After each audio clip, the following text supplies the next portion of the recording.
Hello, hello, hello. Thank you for being here at the Normal America Show. Should have a good show for you here tonight. I screwed up my filter. I look a little blue tonight, but that's okay. I feel good. Don't feel blue. So, C-Mac, thanks for being here. Thank you, everyone, for tuning in. So, remember, 10:30 Eastern Time, punctual as always. The hardest working content provider online. Supposedly the best content provider online, according to a coin flip, which, as we all know, was good enough for the Iowa caucuses. The Russians love me.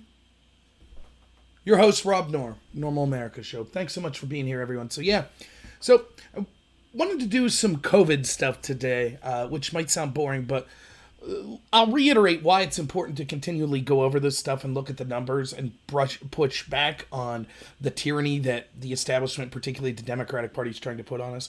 So let me just say, to start with, those of you that have followed me for a while know that my job is I do home health care, and I'm busy on these days. I work 16-hour days, do block shifts, things like that. So imagine when you see how I'm able to think through things. Imagine if my full-time job was working in politics or in media or being able to do a show like this. So your continued support hopefully will help me get there someday. I'll be running for Congress in 2022. Thank you, Medieval Mike. I would consider myself a sexy beast. I think that is an apropos comment about my characteristics. C-Mac, we'll talk about some of the allegations with the testing numbers and things like that, and we'll go through kind of a history of what's been going on. That's what we're going to do today, and then I got some stuff that we could do.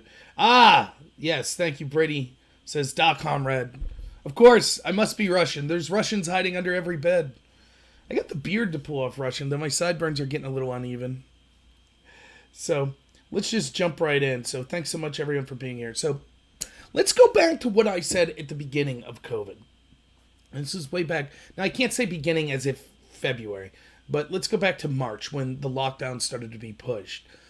One of the things I told you was that we needed to look at what the biggest threat potentially to this country was. Would this virus be able to wipe out this country? It would not, and we still see that that's not the case. Despite all the hemming and hawing from all the fearmongers, the IFR, the infected fatality rate, is probably going to wind up around 0.05%, which is basically a bad flu season, a really bad flu season. And again, I'm not downplaying. You should try to... It's a real virus. Don't get me wrong, and people have died, and that's always tragic. But this was being blown into something way more than it was. For example, I was debating people online that were talking about 5% infected fatality rate, 2.2% infected fatality rate. And I kept saying, as we test more people, we'll find out more people had the illness, which means that they were asymptomatic, which means that the infected fatality rate will go down. Now, I'm saying this, let me be upfront with you. Although I work in a home healthcare field, my job is taking care of people with disabilities. I have no background whatsoever in infectious diseases or anything like that. But this is a situation where we can see by applying common sense and actually looking in the right places, even someone who's a layman like myself was able to have a far more accurate prediction than the fearmongers that were supposedly experts. And that's because I wasn't politicizing this. I was trying to advocate what was best for the country. So, anyways, was the virus going to be able to destroy the country? Of course not. How about the economic downturn? It's more complicated. The economic downturn as a result of a lockdown is going to be far more damaging and last far longer than the actual deaths from COVID. It could take a decade to recover from... And by the way, let's talk about this real quickly. What we're seeing right now, the economic pain that we're going through, this is the tip of the iceberg.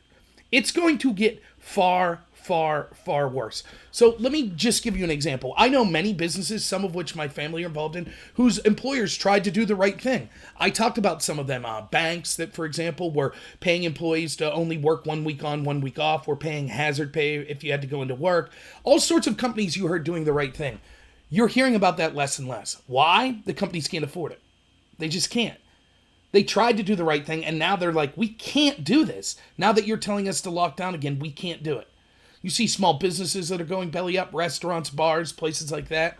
You see people that because their kids couldn't go to school, we're in the summer now, but once we see if their kids aren't able to go to school, that means they won't be able to go to work even if they're allowed, which means that they'll have to pay for some sort of healthcare service, which will further devastate them.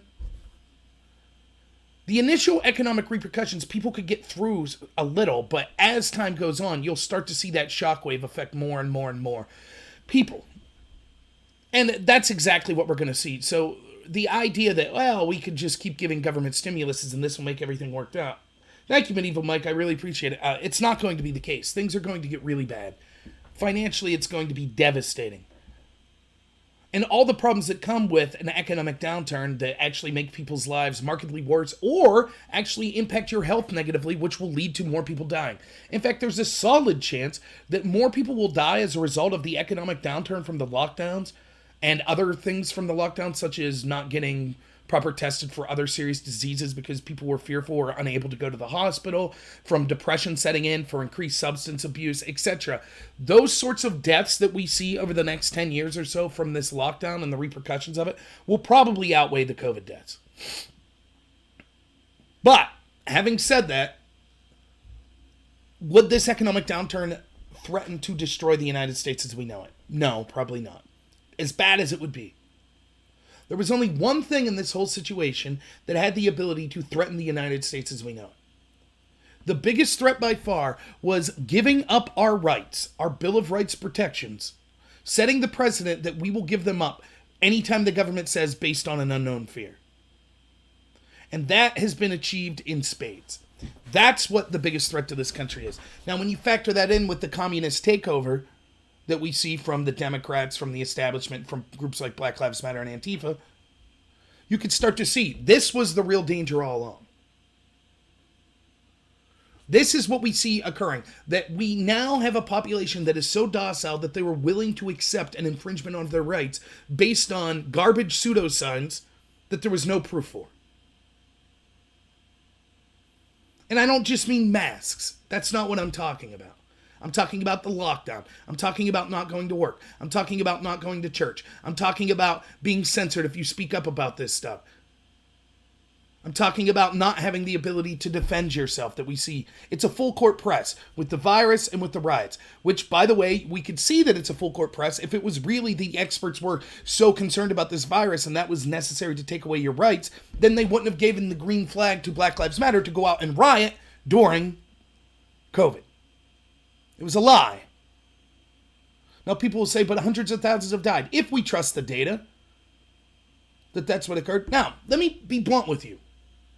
I don't trust the data. I don't. And I have two reasons for not trusting the data. One, I no longer trust any of these authorities, any of them, unless they could personally prove to me that things have happened.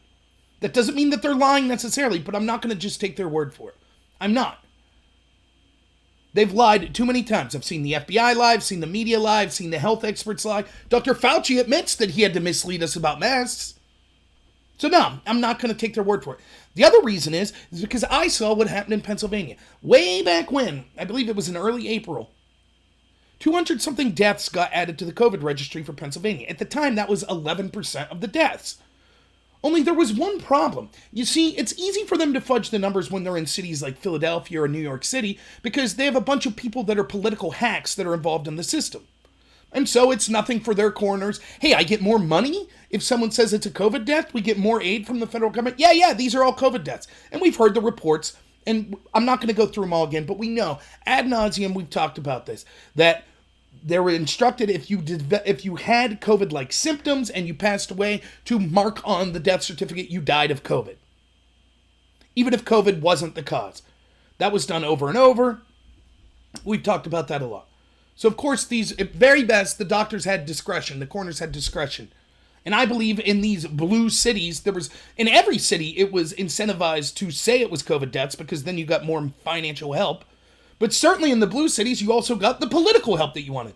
And we see that the experts, as per the thousands that signed on to, oh yes, COVID's a serious virus, but white supremacy is a bigger virus. So go ahead and go out and riot and protest against white supremacy. It won't spread COVID. We see that that's the quality of the experts. They're willing to play politics with this.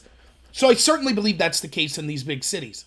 But in Pennsylvania, 11% were added. Problem was They didn't do it smart. Governor Wolf, our Democratic mayor, and his health secretary Levine, they weren't smart about it. So what they did was, because they were trying to fearmonger, at the time they were under a lot of pressure by people like me, even though I don't have a big voice, but other people that I was talking to that were involved in state politics, they were putting pressure on Governor Wolf, saying things like this. Can you explain to us why a county in Pennsylvania, such as Sullivan County, that's had 2 reported COVID cases and 0 deaths, should be shut down right now? And they couldn't answer that. And so they needed a fearmonger. They said, oh, no, the virus is there. And then all of a sudden, these deaths started popping up in these little red counties, rural red counties, like Lycoming County. Problem was, the coroner in Lycoming County is actually a professional. He's not someone who's going to fudge the statistics for more money, and he's not going to do it for political reasons. So he reads, and much to his dismay, it turns out that I believe there was something like 8 COVID deaths that supposedly he signed off on in the previous week. Problem was, he didn't sign off on any of those COVID deaths. At all.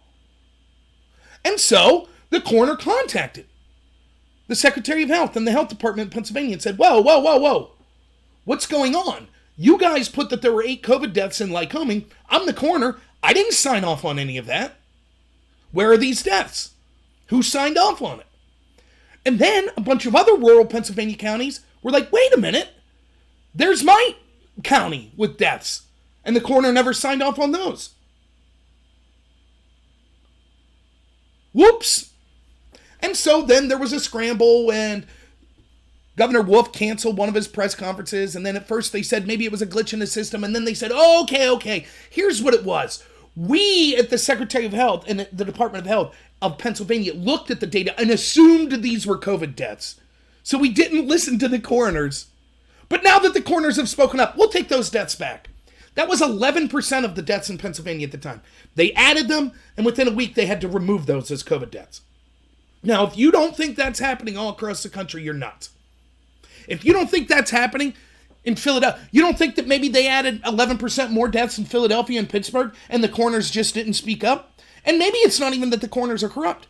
In a place like Lycoming, where you had 1 or 2 COVID deaths, and all of a sudden 8 are added, it's easy to catch that. But if you're in New York City and there's thousands of COVID deaths and they add a couple hundred, you might not catch the mistake.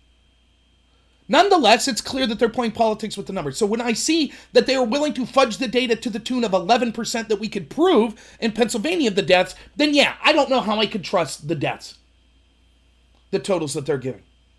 However, having said all of that,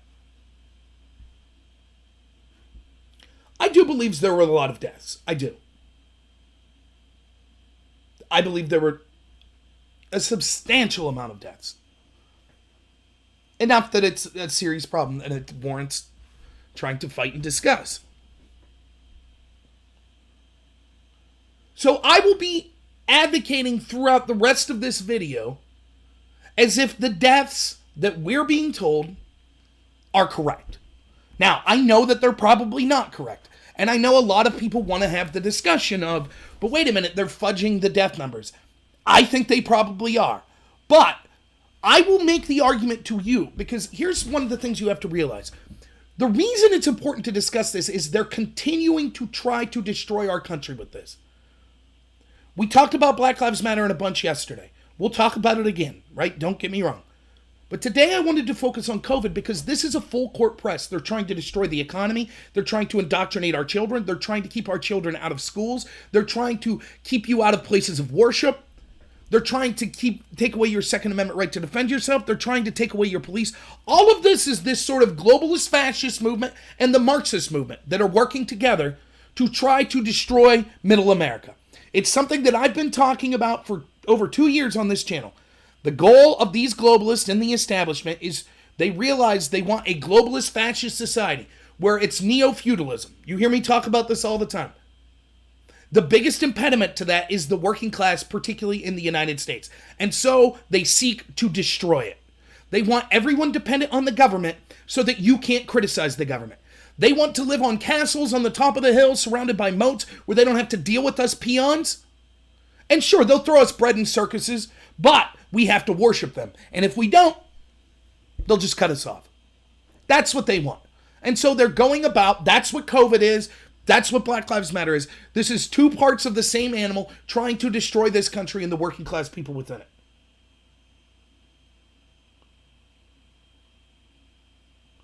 And Joe says, yeah, nursing home deaths have already been hit. Death rate will go down as the most vulnerable has already been hit. Yeah, and we'll talk about that.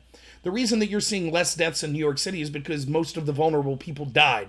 Most of the people that would have died from COVID died because of the terrible policies that we saw in New York. Okay. So that's what we're going to be discussing. So, the first thing that's worth discussing is how this is used as a moral cudgel, right? And let me articulate why it's important to be able to fight back. What I'm trying to do with this episode is to give people tools necessary that maybe don't have as much time as me to push back on the arguments you see coming from the media and from the people that swallow the garbage. It's not really media, it's propagandists for the establishment, right? So about, oh, Trump's terrible for not wearing a mask. Oh, you're a horrible person if you don't wear a mask, things like that. First off, there is no study that shows masks conclusively do anything to solve it. If there was, then why did we have the lockdown? Now, is it true that possibly a mask could help in some way? It could. In fact, I said early, I thought that only an expert would be so stupid, such as the Surgeon General and the CDC and the World Health Organization, to say that masks would not be helpful whatsoever. How do I know? Because the virus spreads through water droplets. When you cough, if you have something covering your face, it might help. I'm not saying it definitely helps, but when the CDC and the Surgeon General and Dr. Fauci told people not to get masks, I knew that was garbage. Now, having said that, you can use a mask improperly. For example, I have asthma. So I wear a mask when I'm at work because I do healthcare, but it does get very difficult for me to breathe at times. And so I try to only be out in limited places where I have to have the mask, so I don't have to wear it as much. If you're wearing a mask in a car, if you're wearing it for multiple hours, and many employees have to wear, for example, bank tellers, they have to wear these masks 8-10 hours a day. It's not good. There needs to be more medical evidence that goes into and suggestions on how to properly use a mask if we think they could help. But those discussions don't happen because it's all political. And by the way, it is not a coincidence that they're pushing these masks at the same time that they're encouraging terrorists in Black Lives Matter and Antifa to commit crimes wearing masks so that they can't be caught by the police. That's not a coincidence.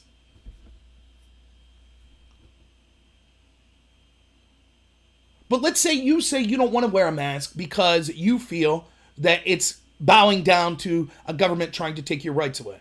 So there's several things to say about this. I don't begrudge you that at all. At all. I feel the same way. They don't have the evidence to back it up. And it seems clear that it's only being applied selectively. They don't care if Black Lives Matter people go out and break the social distancing orders. They don't care when we see Cuomo saying everyone should wear a mask. Well, he's talking not wearing a mask. They don't care about any of that. So it's clear that it's being selectively applied. What I would say is this, and I talk about this a lot, but I'm the only person that I've heard mention this. Let's assume for a minute that the government had pure motives and wanted you to social distance, and they thought that wearing a mask and social distancing actually would help fight the virus. Let's assume that's true for a moment. They don't have enough police to enforce that. So what instead they need to do is inspire people that that's the correct decision. And the way that leadership inspires people is by being fair with the orders that they're giving and not being hypocritical and living by the same orders that they're suggesting other people. In fact, a true leader, if you want a really good leader, what a good leader does is they take on more of a burden than they're asking of other people. So for example, if the mayor of Chicago tells you, look, I'm sorry, you can't go get your hair cut, you would expect the mayor of Chicago to at least abide by the same rules. She didn't. She went to a beauty salon and she didn't care at all. She said, yeah, hygiene's important to me. You see how that works? Governor Tom Wolf in Pennsylvania, he said you have to social distance. I'm sorry, you can't go to your mother's funeral. You can't go to a wedding. You can't go to a gathering of more than 20 people. And then he violated his own order to march with hundreds of people in a Black Lives Matter rally, to get a photo up next to someone holding a sign that said Blue Lives Matter. Dr. Fauci admits that he had to mislead us, as did the Surgeon General, the CDC, the World Health Organization. They had to mislead us saying that we shouldn't go out and buy masks because in reality they were worried about nurses. So again, they could have said, hey, make your own mask, it's just as good. But they didn't. Instead, they misled us. Knowing, according to them, according to their own argument, they knew that masks would help stop the spread, but they intentionally misled people because they wanted nurses to have the mask. That's the experts that we're supposed to trust. The experts have been wrong over and over. Dr. Fauci told us at the end of January that coronavirus is nothing to be worried about. They told us not to wear masks until into mid-March. All of our leaders have been hypocritical. The point I'm making is this. I do not begrudge one person in this country, not one, that says, I'm not going to wear a mask because these people are full of it. Why? Because the people in charge, the people that the so-called experts and leaders have all violated the orders over and over and over again. And said that it's okay to violate orders based on politics or based on skin color. So, fine. If people don't want to comply, I don't blame them. That's on them. And so when your high-minded liberal friends tell you, oh my goodness, you're so stupid, you're not wearing a mask, you're going to kill everyone. Ask them where they were when their leaders were violating their own social distancing orders. Where their leaders were telling us that they had to lie to us. When their leaders were wrong over and over again. If Dr. Fauci had to lie to us or mislead us in February about masks, how do we know that he's not misleading us now? For some political reason or some other reason. And every single time someone asks you this and comments on you if you decide not to wear a mask, ask them, fair enough, I understand that you're speaking up. By the way, did you criticize, in a public fashion, Black Lives Matter when they were gathering by the hundreds of thousands and violating social distancing orders? Did you speak up then? And you'll get one of two answers. First answer is, I'm just talking about masks right now. I don't want to talk about that. Yes, we know you're a hypocrite. Or you're a coward. You're afraid to speak up about the other issue. Or they'll say, well, actually, protesting for Black Lives Matter is far more important. Hey, thanks, Sweet. Or Schwill, thank you. Protesting for Black Lives Matter is way more important than the other stuff that people want to do. Really? 40% of adult African-American males lost their job due to the lockdowns. So if I'm a dad and I happen to be African-American and I'm busting my butt to feed my kids and keep my family in a house and trying to do the right thing, and I lose my job over the lockdown, I'm not allowed to be upset or protest about that. But if I want to protest about a cop killing someone in Minneapolis and join a bunch of people that are tonight burning down a statue of an elk in Portland, that's perfectly acceptable. Now, what do you think has a bigger impact on the lives of an individual black person? Losing their job forever? Or the terrible situation that happened to George Floyd? And again, when you press people on the black, this is how it all works together. As soon as you press people, go back and watch the debate I've done on this, versus Destiny or versus Prime Case.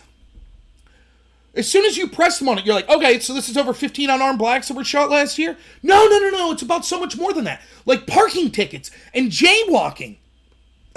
Okay. Haven't those things been, according to them, if this racism is systemic and it's been going on for years, why do we need to fight it during COVID? Again, the same people that are saying you can't go out because of COVID, because millions will die if you go out. The exact same people are saying, but now is the key time to protest for Black Lives Matter. Why? Why can't we have this exact same protest after COVID? Well, it's just necessary now. So we have to put millions of people at risk. This is their argument, not mine. You think if we go out, millions of people will be put at risk. So we have to put millions of people at risk so that you guys could go loot Targets? You guys could dance in thongs in front of cops, spit on them? You guys could block traffic and keep people going to work? That's why we need to put millions of people at risk?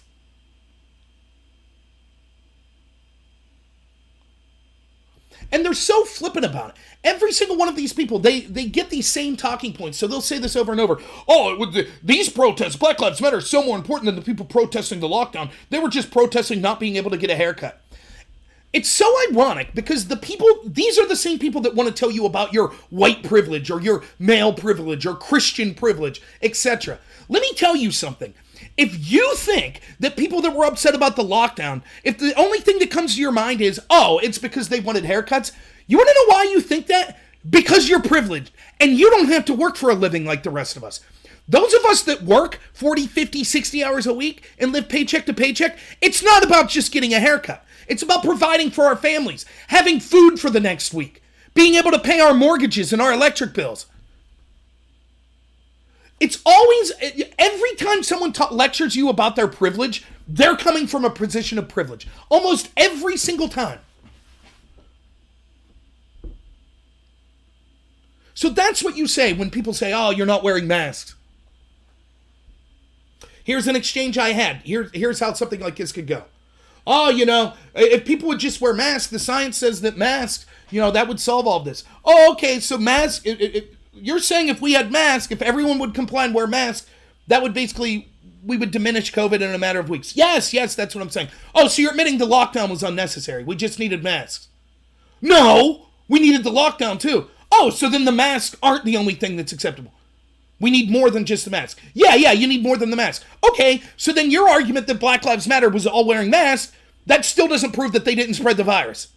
Well, it was important for them to go out. That was an important cause. Okay, so it was worth risking millions of lives for the cause of Black Lives Matter? Yes. There you have it. That's how every one of these debates go. What they really mean is it's okay for our side to do things. And by the way, remember that city in Portland, right? That said, or not Portland, I think it was in Oregon, that said, oh, everyone has to wear masks except black people. You know how we have all these experts saying COVID will kill everyone if you go out there and we need to social distance and we need to be locked down and blah, blah, blah, blah. But Black Lives Matter, you can go out and protest for it. What's up, Stab Wound Bear? Thanks, man. I appreciate it on D Live. I hope you enjoy the show. Isn't there a solid case to be made? So let's say this. You're a medical expert or you're a Democrat or you're just someone who listens to Don Lemon a lot, right? And you're like, okay, I hold both of these. In fact, let me step back. If you hold the position, I support Black Lives Matter being out there to protest, but I also don't think the lockdown's very important. Those are consistent positions, okay? I might disagree with Black Lives Matter, but that's fine. That's basically where I'm at. I'm not saying that Black Lives Matter shouldn't have been able to be out there peaceful protest. That's fine. The rioting and stuff was insane. But I wasn't the one saying, COVID, COVID, COVID. That wasn't me. I was saying the lockdown should have been lifted. So if your position is like me, no lockdown and fine, you could protest. That's fine. If your position is, we need the lockdown and therefore I'm against all protests, including the Black Lives Matter, that's fine. That's a consistent position. I disagree with it, but fair enough. Consistent position. And that's all I ask. Non-hypocrisy, consistency. Time will prove which of us were right, I guess. But at least it's a consistent position. But if your take is, we need the lockdowns, COVID's going to kill millions of people if we don't follow it, but I'm for Black Lives Matter protesting by the hundreds of thousands and violating the lockdown orders, you're a hypocrite. You're a political hack. That's what you are. Because what you're really saying is, it's okay for people that politically agree with me to violate the orders that I want to enforce on people that disagree with me. And this is an extension of the classic establishment Democrat argument that we've been dealing with for years. Do as I say, not as I do. Open borders for you, gated community for me. No police for you, armed guards for me. No guns for you, my guards could carry whatever guns they want. You have to change your car and your light bulbs because of emissions, I'll own a third lake house. Over and over and over. That's what this is. They're just being blatant about it. The experts are full of it. The experts that told you, and I, use some colorful language, I said they could go F themselves. If your argument is, yes, if you go out to the beach, you'll spread COVID, but it was okay or if you go to church, you'll spread COVID, but it's okay for hundreds of thousands of people to march for black trans lives. F you. That's how I truly feel. You're a liar. And the experts that said that are liars. But isn't there a solid case to be made? Can I turn this on them? Okay. So if you really believe that going out in these large gatherings have a potential to spread COVID, and you believe it's this incredibly lethal virus, and yet you're telling the black community and people that support Black Lives Matter, oh, it's okay for you guys, though. Are you intentionally trying to get black folks killed? Is that what you're doing, Dr. Fauci? Is that what you're doing to all these experts? I don't know Fauci. I can't say him. But all these experts that signed up, is that what they're doing? Do they want black people to die? Is that what the city that said, oh, black people don't have to wear masks, is that what they were doing? It's absurd. And the fact that we say that we have leaders that are saying, we are credible health professionals, we're credible leaders trying to save lives, but depending on your skin color or your political affiliation, you don't have to listen to our orders. That's garbage. No one in this country should listen to these lockdown orders, period. If we all stood up together and said we refuse to accept this, the problem is they could arrest you one at a time. And again, it's tragic that the very ones of us that are defending the police against these fascists and against these Marxists, we're the ones that the police are used against. Look at St. Louis. The McCloskeys that defended their property with guns because the police wouldn't come to to terrorists that broke into their gate and confronted them, said they were going to shoot them and their dogs. They defended themselves. They're getting arrested. Meanwhile, the same prosecutor has left out 30-something people that were arrested for rioting. You see how that works? The criminals are just. The just are criminals. That's the Democrats. That's the establishment goal.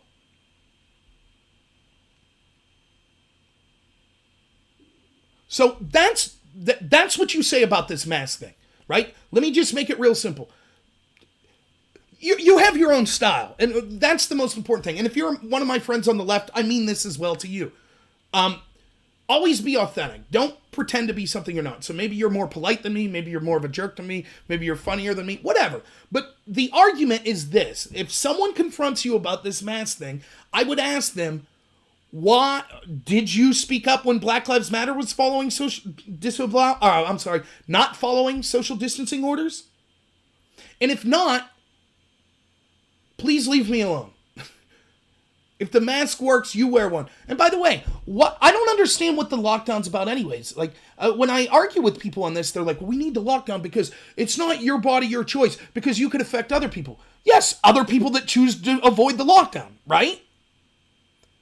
For example, let's say that I do have asthma, right? But let's say I had an even worse chronic medical condition, okay?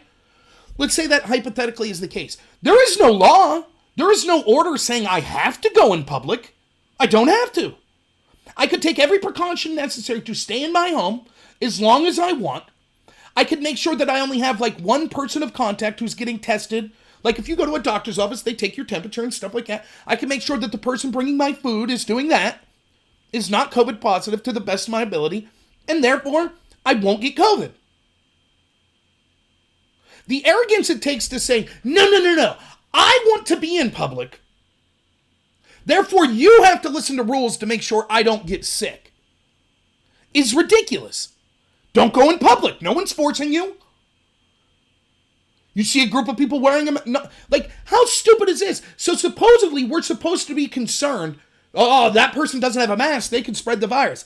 Now, I get their argument, because the argument you hear a lot of conservatives making is like, well, listen, if masks work, you're wearing one, why do you care if I am? The argument is masks protect other people. They don't protect yourself. That's the argument, which is probably garbage, but that's the argument they're trying to make. And I will accept that argument at face value for the purposes of this argument because I don't know. But how many of these videos have you seen of people with masks confronting people without masks and sitting there yelling and screaming at them? If the entire idea is you're afraid that water particles will carry COVID onto you and get you sick, why are you sitting there yelling and screaming at someone without a mask? If you're worried about getting ill, if you saw someone without a mask, you would say, I'm going to stay as far away from that person as I can. Isn't that what you would say? You wouldn't confront them. It's so stupid. And then I've seen other stupid things as a result of this lockdown policy. So this happened way back in April, I think. I had to go to Home Depot. So I go to Home Depot and I was lucky enough to get in there and they're counting people. They got you in this little, it's boxed off like a little path that you have to be on that's roped off. And we get up. And they're like, yeah, you can go in. Now, here's the deal. We've all been social distancing our whole life. Unless you're a jerk when you go to the supermarket, when you go to a store like Home Depot, you're not shoulder to shoulder. You need that can of paint and someone's there. You just look at something on the shelf until that person gets what they want and then you go get it. You don't huddle right over them. That's the way things are. So when I went into Home Depot this particular day, that's what was going on. Everyone, they're counting. Once it hit a certain amount of people, you weren't allowed in. So we're in there, we're doing our shopping, and we finish in like an hour. And as I'm leaving, more people had entered. So now there's a line to get in. So in the name of keeping us all safe and social distance in the building, what they did was corral everyone shoulder to shoulder in a line where people were smoking and hacking on each other. This is just stupidity. If you just let everyone in the store, naturally people aren't on top of each other shoulder to shoulder. But when you corral them into a roped off area, now they're shoulder to shoulder.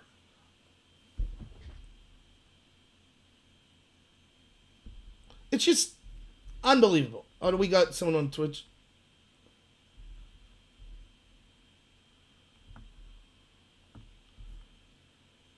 Oh, we got some nice people on Twitch. So, yeah, it's just, that's the deal with the mask. And if you're someone out there, right, and you think that these masks work, right, put the shoe on the other foot, right? Let's say that COVID hit in 2009, right? And imagine that the health experts said, look, it's a really serious thing. We need to do what we can. We need to lock down. Except the Tea Party. Because the Tea Party fighting for fiscal responsibility and government overreach, ending government overreach, that's more important than this virus. So if you're protesting with the Tea Party, totally fine.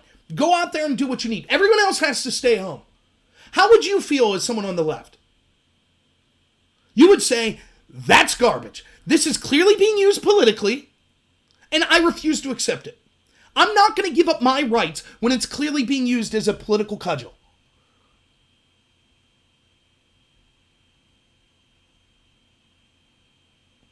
X-Man says, it would slow down if everyone followed lockdown rules and wore masks, but there's so many people that don't care, so we're all effed. X-Man, did you say that about Black Lives Matter? The hundreds of thousands of people? Did you? I assume you spoke up? We'll see if you have anything to add on that. But right, you're on your social media, you're out there in real life telling people that are protesting for Black Lives Matter, it's your fault that this is still spreading because you're not following the social distancing guidelines? Is that what you're doing? I'm guessing not. You probably support Black Lives Matter. Also, maybe if our medical experts wouldn't have told us not to worry about masks way back in February, people would be more willing to accept them now. If our leaders were more willing to follow the social distance orders that they've implemented on the rest of us, then maybe people would be more willing to listen to them. All right, so more on COVID. X-Man says, yeah, I think Black Lives Matter is dumb. Actually, I don't go out at all.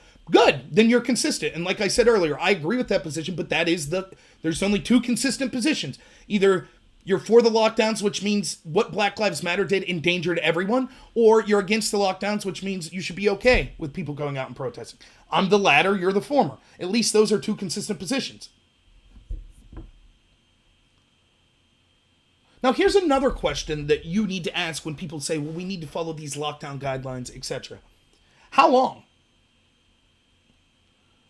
We've had experts tell us different things at different periods. Many experts have said until there's a vaccine.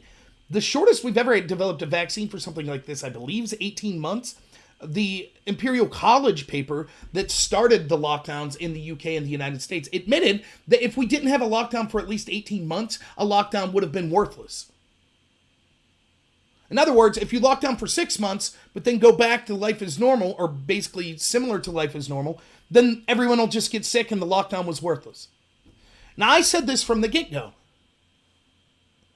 If you were going to do a lockdown, you had to do a total and complete lockdown. The recommendations that were given, even if we followed them, were nonsense. So you could go out, you can't go to work, you can't go to all these places, but you could all file into Walmart shoulder to shoulder. What? Like it won't just spread there.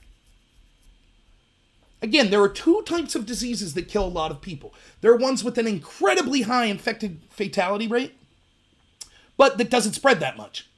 And then there's COVID, which has a relatively low IFR, a low fatality rate, but it spreads very quickly and through a lot of the population. Well, with a virus that spreads very quickly and through a lot of the population, in order to have a successful lockdown, it has to be near complete. Imagine the chicken pox, right? It don't matter what your family did when they had kids, when the chicken pox were going through your school. People were going to get the chicken pox. You could try to lock down as hard as you wanted. That thing is spread so quickly, there was almost nothing you could do. It's the same here with COVID.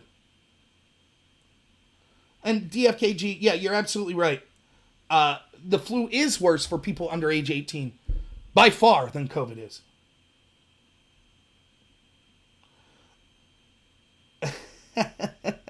Endernax says, he prays to God that I get COVID. It's all fake. What did he say? So it won't hurt you. Yep, that's what I said, isn't it, Endernax? That's what I've been saying here. You see, this is the quality of people that you're dealing with. People that wish you harm if you don't accept them wanting to completely take your rights away. Now, Endernax, I believe someone I've talked to on Prime's channel, I believe Endernax is a big Black Lives Matter supporter as well. It was totally cool with them going out and protesting. He, you know, oh, that's an important thing, but then he'll wish death and harm on other people. I won't reciprocate. I won't wish death or harm on you, Endernax. I hope that, by the same token, may you not suffer an economic depression. I'm sure you live in your mom's basement or something, and you don't actually have to work for a living. So may you not live in your mom's basement and then have your money run out because we've been locked down so much that the economy stagnates. You clearly have no skills that would make you a viable person in modern society to actually contribute to it. So I know that what you do, just like a bunch of these other people on Twitch, is you just want your government money, or you want to be a perpetual student and you want to claim victimhood and have someone else pay for you and endorse probably some communist system where you actually just get to sit in your duff and not contribute anything. That's not the way the world works, and you'll be one of the first people, unfortunately, if this is ever implemented, that will find out how worthless you are. And then you won't seem like such a tough guy wishing death on people or illness on people. But yeah, thanks for coming to my channel. I really appreciate it. But that's the type of people that we're dealing with. And you see it all the time from the tolerant, compassionate left. This is what most of them are. Well, many of them. I can't say most of them. Many of them, they'll be the first to cry. They're cry bullies. They'll say, we can say whatever we want to someone, but that person was mean to me. Oh my gosh, they're so mean to me. Thanks, Joe. Thanks for the donation. Oh, Enderdex is a law student. Two of the most worthless things you could get into. A student and getting into the lawyering profession. Thanks for contributing, Enderdex. Yeah, I remember you now. I know exactly who we're talking about. Yeah. Super arrogant, worthless. Yeah. Thinks that he's making good points by filibustering and just talking a long time, but never actually says anything relevant. Got it. I got you, Enderdex. Good job, man. Hey, thanks for coming on the stream. So that's another question. So Endernax and people like him, I remember debating on a panel one night, and they were saying, it's immoral. If you know that even one life could be saved, it would be immoral to not endorse these lockdowns. Really, that's what we're going with now? If even one life could be saved? Well, what about Black Lives Matter? Well, it was necessary. That was necessary. Oh, so even if it killed one life, that was necessary? Well, yeah, that was necessary. That's different. And so if that's the case, why isn't the speed limit 5 miles an hour? The truth is that human beings are willing to take risks in order to have a better quality of life. What we need to do is manage that risk for safety. That's every human decision you make. When you walk out the door and go to work every day, you are taking a risk. You're more likely to be involved in a car wreck, for example, if you're getting in your car driving to work. But you're willing to accept that risk because the benefit of the freedom and, the enjoyment you get from being out of your home and not being claustrophobic and things like that is worth the risk to you. So we are constantly all playing this game. So when people try to tell you not one death, they're being disingenuous. It's garbage. They're just saying it because they're trying to make a political point. They don't live their life that way. If that was the case, then we would do what China did, which was weld people in their homes, which clearly is not good. So this idea of so then the next question is, okay, well, if we need to do these lockdowns, how long? And I've talked to people like Endernax and other people on the channel, debating on their channels. And this is the type of things I was told. Well, actually, we could just have the government provide for us indefinitely. That's what they're doing in Australia. Let's just make this real simple. How is the government going to send you food if no one's working in farms? Oh, well, we should let the people work on the farms. Oh, okay. So then the whole not one life stuff, now we can throw that out the window? Now? They have no clue how long the lockdown would be necessary. In fact, I had this same argument with that person and others about schools. The data is unbelievably showing that it does not spread with children. All of the European countries that we're told did a much better job than us, they all opened their schools back up. Every single scientific data point we can see shows that it does not really affect children. They don't spread it very much. When they do get it, it's not life-threatening. The flu is more life-threatening to children. And yet, we see that right now, and we'll talk about this in a little bit, teachers' unions are saying, oh, we can't go back to school. All the Democrats, Pelosi, we can't go back to school. We can't go back to school. Why? Because they want to harm the economy and harm the country so that it helps their chances in 2020. They cause the problem and then say, look, Trump didn't fix it. Vote for us. And you know that if Biden is elected within a month, coronavirus will be a non-story.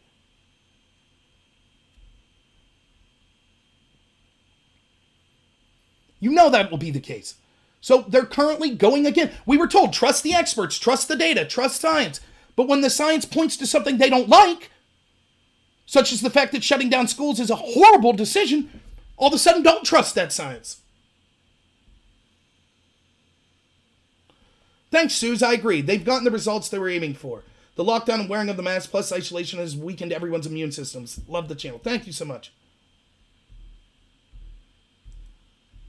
So they can't give you a ton. So again, this is without getting, and we're going to get into the numbers here in 1 second, but this is without even getting into the numbers. Let's accept that let's accept their premise. Okay, it's the moral thing to do to lock down. How long do we lock down? What's the benchmark? This is what I said from the beginning in March. I'm not unwilling to ever let the government temporarily take rights away if it's a drastic emergency. However, the government has to be incredibly transparent and prove that the taking away of rights is the only way to solve the problem and that it's a temporary thing. Yet the government didn't answer any questions. Here was a question that I talked about over and over. What is the threshold? This argument that one life, if we could save one life, then we have to lock down, is garbage. If that was the case, we would lock down because of the flu every year.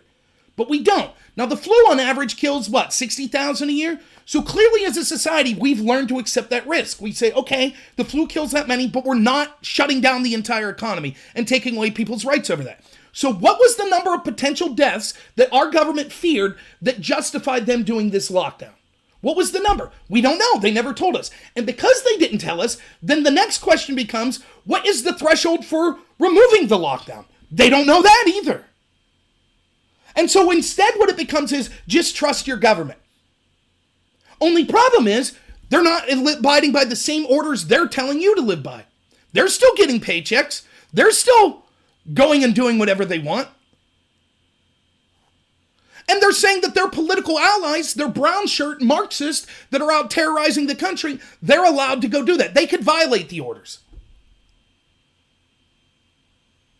Ender Nax and people like him would be the first person crying if there were laws that were applied strictly to him and his political ideology, but the other side was allowed to do what they wanted. He'd be the first. This is unacceptable. But he hopes I get COVID. Good man, right?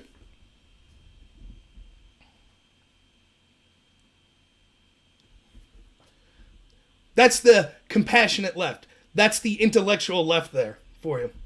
So they can't tell you how long. You ask them. I asked one person that was adamant about this, said indefinitely, until the virus is no longer endemic.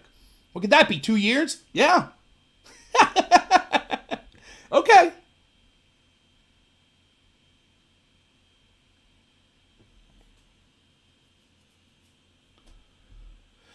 All right.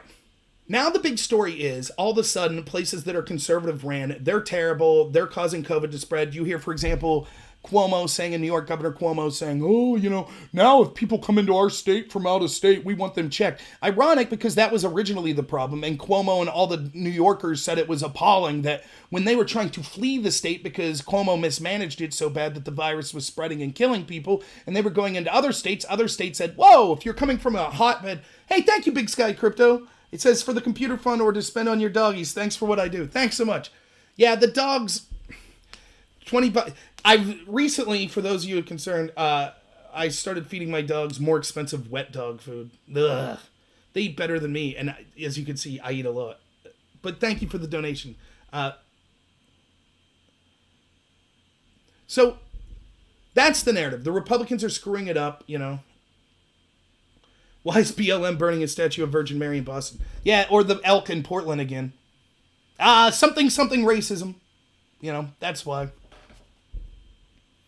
So, what is the truth? We keep hearing. Now, let's go back. What was the original reason given for the lockdown? It wasn't to save lives. They've changed so many times, so no one would blame you if you don't remember. But originally, it was about flattening the curve. You remember hearing that all the time? We got to flatten the curve. Got to flatten the curve. The problem is there will be too many hospitalizations and then people will die because they can't go to the hospital. That was the argument. That's what we were told. Flatten the curve. So the argument was everyone who's going to get the virus is going to get it. But the goal of the lockdown was to spread it out so that we didn't have everyone going to the hospital at the same time. So if that's the case, there are two criteria we should look at for the numbers right now as to whether or not we're in an unmitigated disaster because we reopened up. One, the amount of hospitalizations, and two, the amount of deaths and people that have died. Right? So, what I want to do is look at these numbers right now from today. So, let's see what we got. This is from the COVID tracking project at the Atlantic. They use CDC numbers. And they update every day, as you can see here.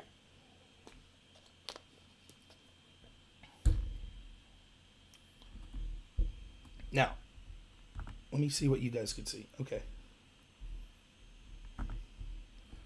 Here's today, July 13th.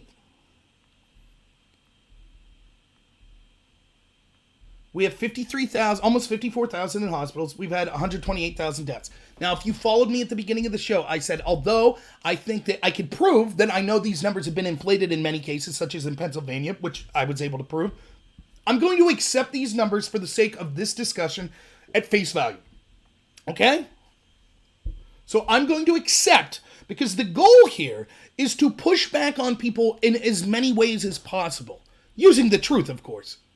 And so the more complicated you make the story, the more able they are to dismiss you. So if you say, I don't believe this number, I don't believe 128,000 have died, they'll say, yeah, blah, blah, blah, blah, and they'll ignore you. So you could say, fine, let's assume this number's true, okay?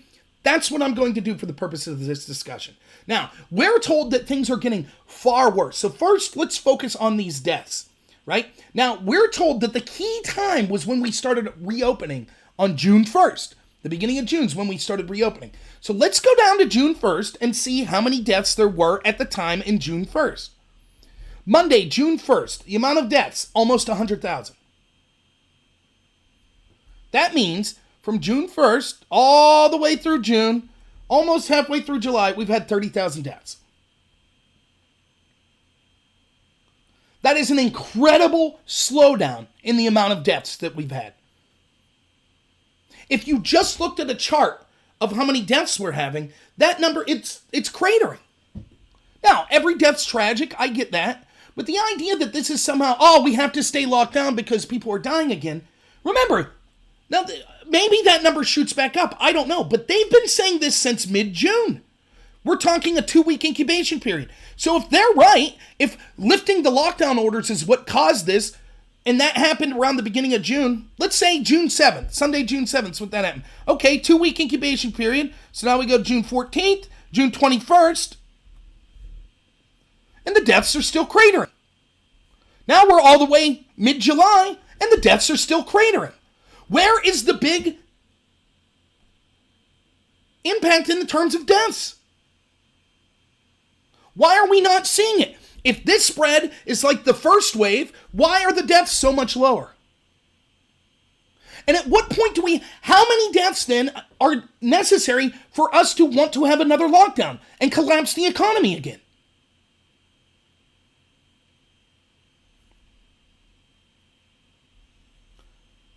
How about hospitalization?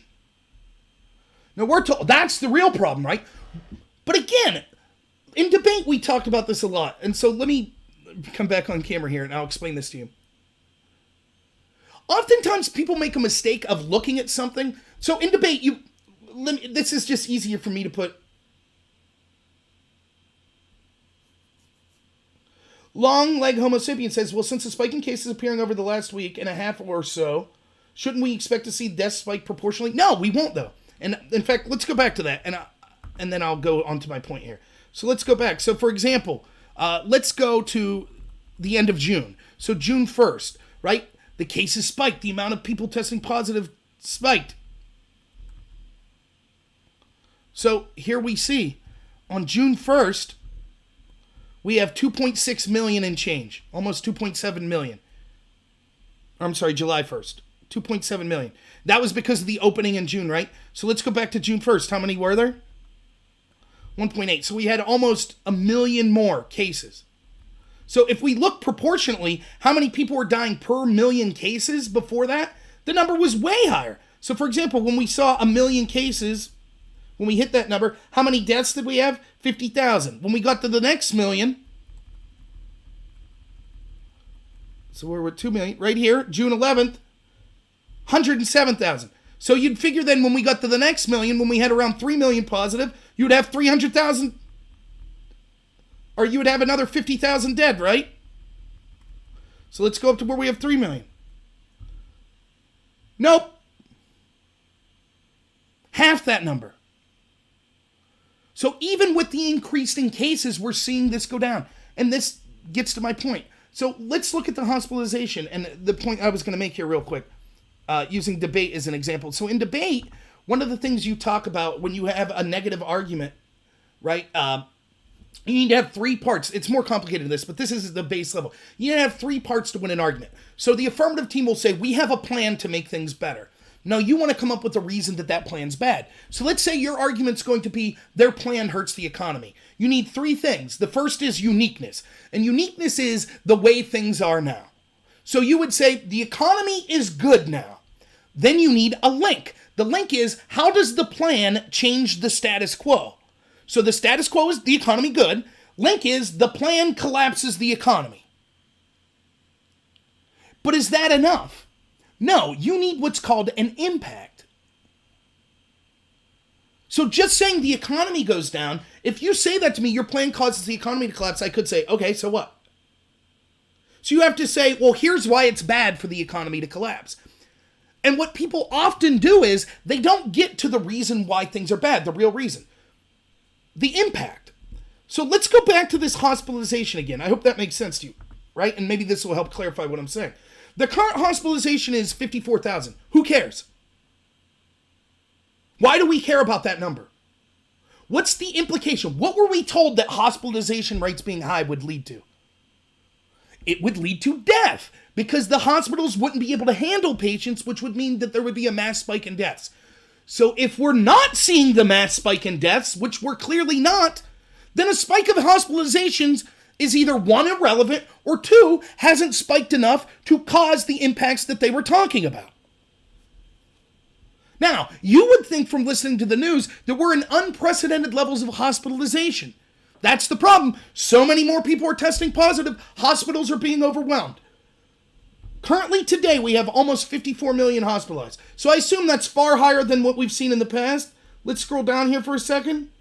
Oh, wait, what's this? May 1st, 54, April 30th, 54, 29th, 55, 55, 55, 55, 57, 56, 58, 58, 59. Huh. So we're told, oh, well, this current wave, we have to lock down because these hospitalization rates, we're not even at the peak of hospitalization. And it's more spread out. The hospitalization isn't just in New York City. Now it's spread out in a bunch of places. That's right, BPWN. That's exactly right. That's what I said. Go back and watch my first videos on coronavirus. What did I say? The real problem, and I said it in this video too, we can survive the virus. We can even survive the economic fallout. But what we can't survive is setting the precedent that they could lock down every time they fearmonger. And that's exactly what we're seeing.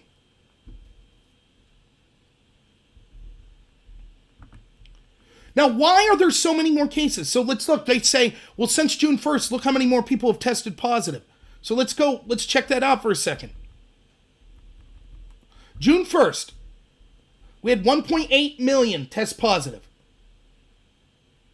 Now we have 3.3, so almost double, but not quite double, that have tested positive. Oh my goodness. So in a month and a half, we've doubled the amount of coronavirus cases? My God, that's terrible, right? That's what we're led to believe. Here's the problem. Let's go back to June 1st again. You see this number? This is how many people were tested on June 1st. Now let's see how many people were tested today. So it was 17 million then, and now we're at 41 million. Almost 2.5 times the amount of tests. Now bear with me for a minute, right? If this is as big of a problem as it was in June, and we've had 2.5 times the amount of tests that we've had through June, you would expect to have 2.5 times the amount of positive cases. So if you double and a half the times you're testing people, if the virus is equally as horrific, then you would expect 2.5 times the amount of positive tests. Let's go back to June 1st. How many positive tests? 1.8 million. How many positives now? 3.3. That's not even double.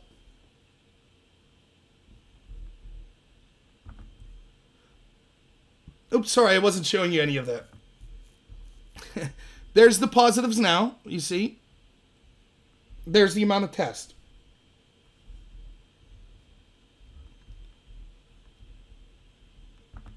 Now, you ready for this big brain take? You ready for this? Okay? If you more than double the amount of tests, you're going to get an increase in the amount of people that test positive. That's what the fear-mongerings are. And that's what Trump said. He was joking. He said, maybe we should stop testing people, then it'll look like less people have it.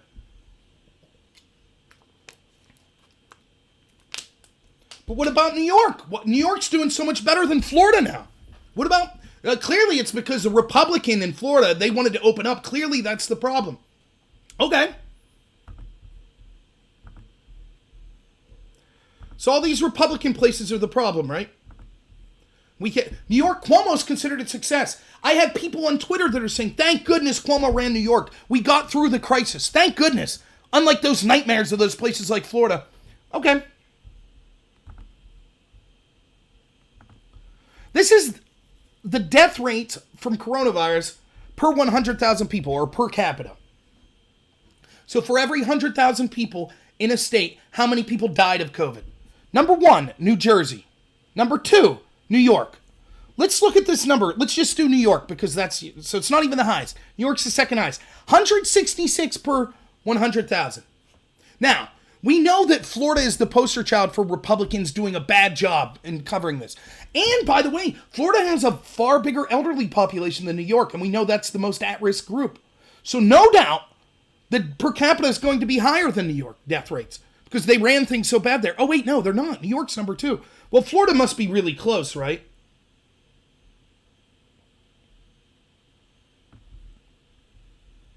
$20. Per 100,000 people in Florida, 20 have died from COVID.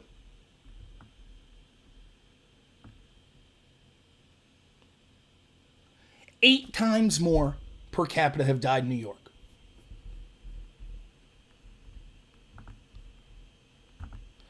Eight times more. And we're told New York is the success story. Oh, but their death rates are low now. Yes, because it killed everyone that it was going to kill. Because Cuomo put all of the infected elderly people into nursing homes, which then caused a death wave. So yes, once you kill off all the people that were going to die from the virus, I guess you could now celebrate. If I murder all old people in my state today, and then I say next month, hey, heart attack numbers are way down. Yeah, because you killed all the people that have heart attacks.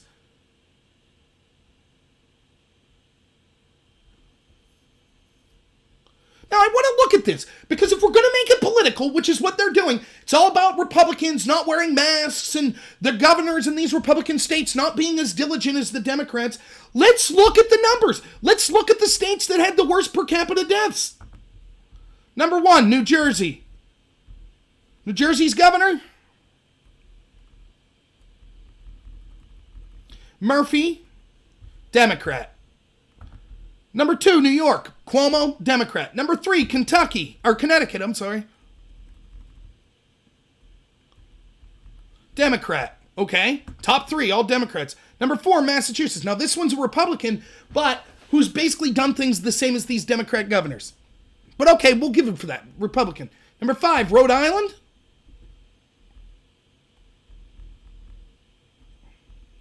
Democrat.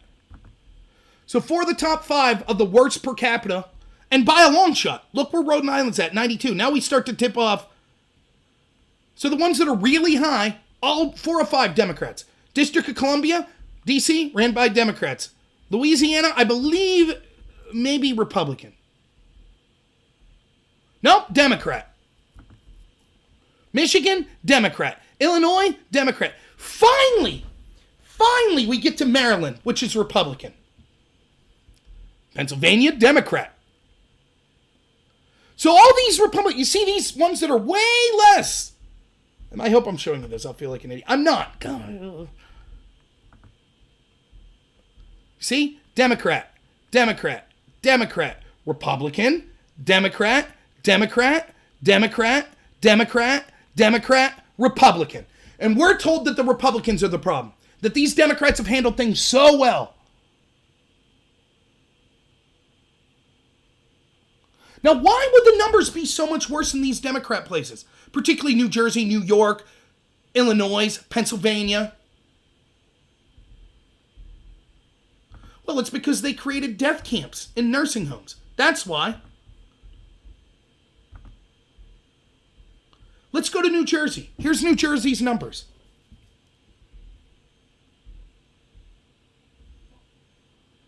I have this written down somewhere. Give me a second. So New Jersey, the total number of people that have died in New Jersey has been 13,613. 6,613 of those have been in nursing home facilities. Now, here's what you need to know. And I'll point to an article showing this. The reason these numbers are so high, I believe nationwide it's 40-something% of all deaths from COVID have been from nursing homes, right? Some states it's as high as 70. At New Jersey, at one point, it was as high as 70. Here's the problem. You know how I told you about them fudging the data? Well, they have a reason to want to fudge the data high. But once Phil Murphy and Cuomo and Whitmer and Governor Tom Wolf, once they started to see how disastrous their nursing home, because they all did the exact same thing. They all issued policies saying if you were a COVID-positive patient, you had to go back in the nursing homes once you had stabilized. They knew that they were still infectious. They knew that old people, particularly in nursing homes, were the most vulnerable population, and they locked them indoors with people with COVID. And then were shocked to see that a bunch of people died. Well, once they started to get called out, all of a sudden they started hiding the way they reported nursing home deaths. For example, in New York, and I believe also in New Jersey, they switched from reporting how many people that were in long-term care facilities died to only counting them as deaths in nursing homes if they died in the nursing home. If they got critical and got taken in an ambulance to the hospital, they didn't count it as a nursing home death. They counted it as a hospital death. So the sick thing that these Democrat governors did was, now let's go back. Let's pause a second. I'm getting fired up. People ask me over and over, what would I have done? It's a difficult situation. If I was against the lockdowns, what would I have done? Well, here's what I do know. Almost every time we have an infectious disease, the people that are the most vulnerable are people with comorbidities and elderly people. So I would have used the resources of the government before I lock down, before I strip people of their rights, to say, what can we do to protect the most vulnerable populations? If we then see that this requires more than protecting those populations, maybe we do more. But the very first thing I would have did was make it as convenient as possible, not only for everyone in long-term care facilities to get tested, but to make sure there was as limited interaction with people as possible, particular people that may have COVID, and to make sure that they were the top priority. If someone did get COVID in one of these facilities, they would immediately be taken outside of that and isolated in the best type of care possible, whether it be in a hospital or some other facility. What I wouldn't have done is let them, and not only let them, force them to remain in the facility, bedside to bedside, with other people that were the most vulnerable. We could have had no lockdown whatsoever. None. No lockdown at all. No masks, no lockdown, nothing. And if we would have just said, don't put COVID patients into nursing homes, we would have less deaths today. But these sick governors, these Democrats, they wanted the deaths. That's what was going on. And how do I know that?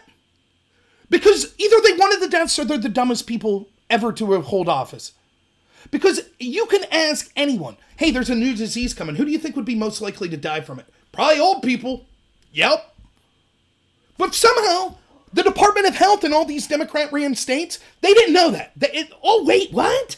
Old people were most likely to die? Our bad. Maybe we shouldn't have sent all those infected people to be around other old people. Our mistake. But then what did they do?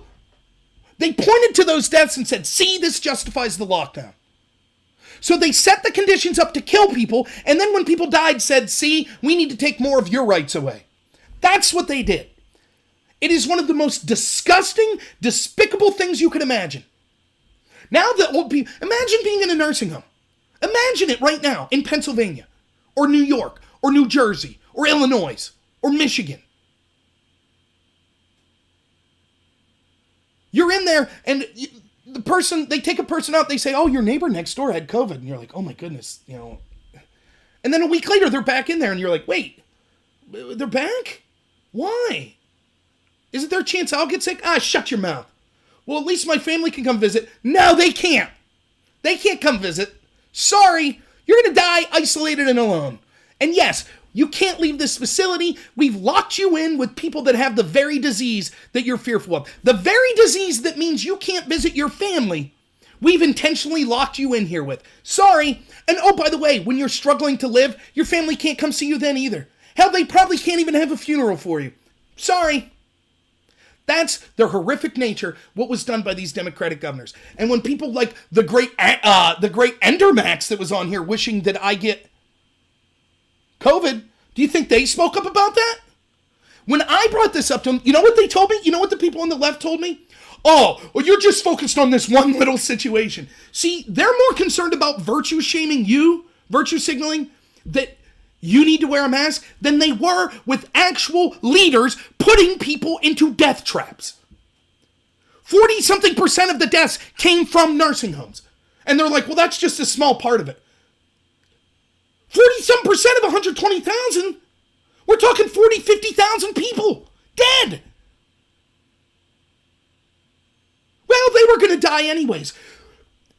But then when we look at the numbers, it's almost all old people that are dying. How could you simultaneously say, well, it was okay for all these Democratic governors to force COVID patients in nursing homes because the nursing home people were going to die anyways, but then say, oh, and we all need to be locked down and make sure we don't go to school, even though this disease is basically only killing old people? It's just horrific. It's what it is. We should never let them live it down. And by the way, I talk to people in my radio show that are in the Pennsylvania government. None of them are doing what they should do as much as I'm doing to point out how horrific, for example, Tom Wolf was in these orders. Now, so that's 40% of deaths. I'm not going to say that no one in a nursing home would have died, but a substantial amount we could have avoided.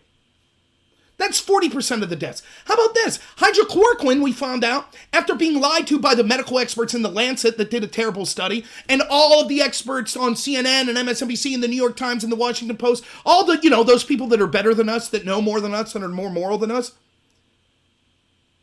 Turns out now the best studies are showing hydrochloroquine could have saved half of the people that died. So let's go back to that number again.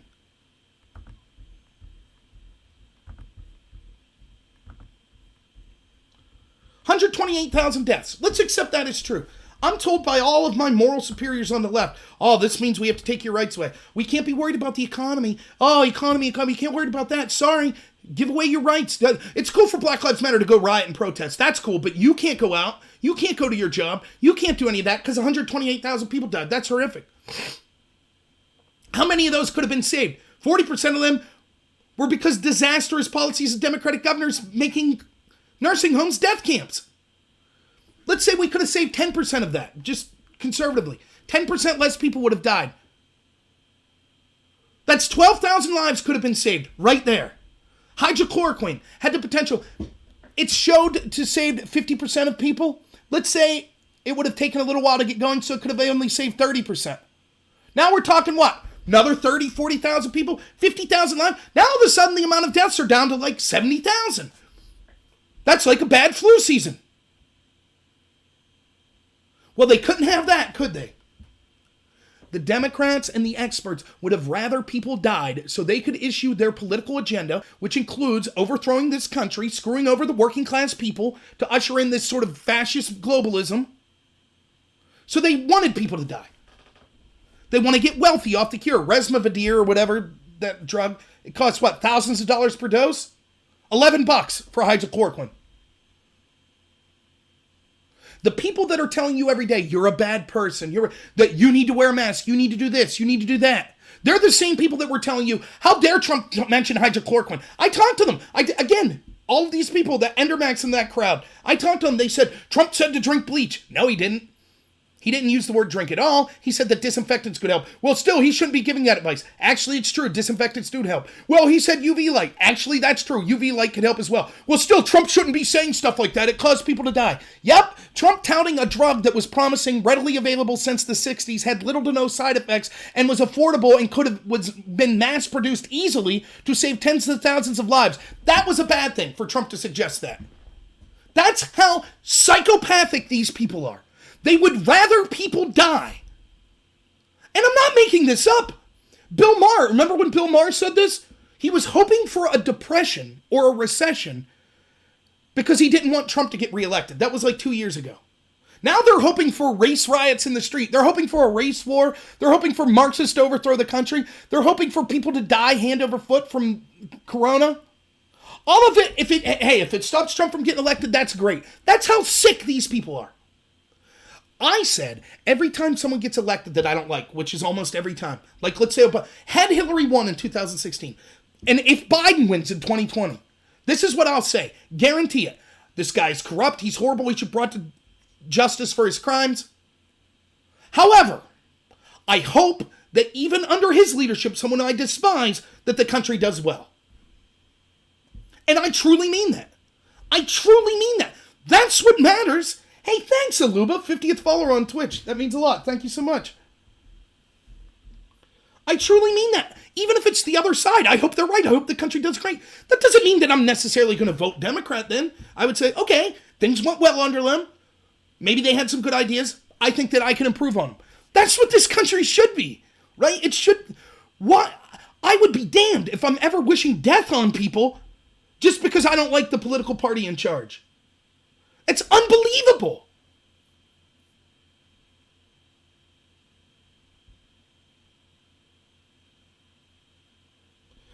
Side Real X says, you're on here promoting dangerous false rhetoric about not wearing masks.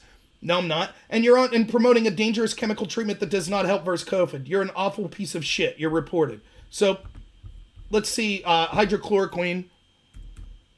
And by the way, let me, just for all you to see, so you can see I'm not making this up. That's what, here's what you get from your tolerant left again. They need to be censorious. So they say, here's the message we got from a great Twitch follower. I'll put it up in the chat so you can all see it. This isn't me, this is me quoting them. So I'm going to be reported now on Twitch because I'm doing something dangerous. The same people would have said that when I was saying that masks probably did help, which, by the way, I didn't say don't wear a mask. I said I don't blame anyone who doesn't trust them because they lied to us and they've been hypocritical the whole time. Back in March, when I was saying only the CDC and other groups could be so stupid as to say masks don't help. Of course they help. Even a layman like me could see that. This same person would say, that's dangerous. Who are you going against the CDC? So in March, I would have been reported for saying to wear a mask. Now I'm reported for saying I understand people not wanting to wear a mask, even though I am wearing one when I'm in my healthcare field. When I talk about hydrochloroquine, which the best study shows actually saves lives, they say I'm an evil piece of shit because I'm promoting things that are dangerous chemicals. That's how disgusting these people on the left are. Do you see? And they need to report me. That's how they operate. I don't need to censor people. I don't need to threaten people and hope that they get some sort of illness. These people are scumbags. They are total losers that want you to die. They don't want you to know that hydrochloroquine has promising results. They don't want you to learn that at all because they want you to die. They don't like you. If you're a Trump supporter, they think you're a white supremacist. If you're in flyover country, they think you're of a different species than you and you should be eliminated. That's the type of people that you deal with regularly. Some guy, what's his name? Side Re Alex, who wouldn't have the nerve to show his face, to put his real name out there. Of course, a bunch of cowards. That's all they are. Out of the woodwork.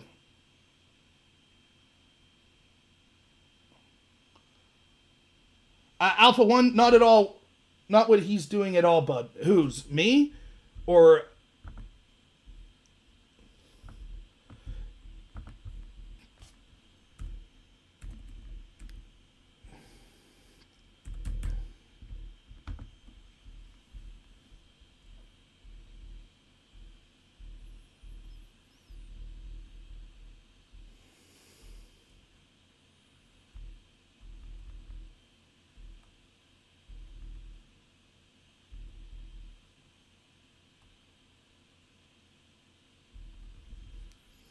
See, here's the problem, though. Okay, and I do have to give that guy a little bit of credit. It's only right-wing... It's only right-wing people that are talking about it being successful.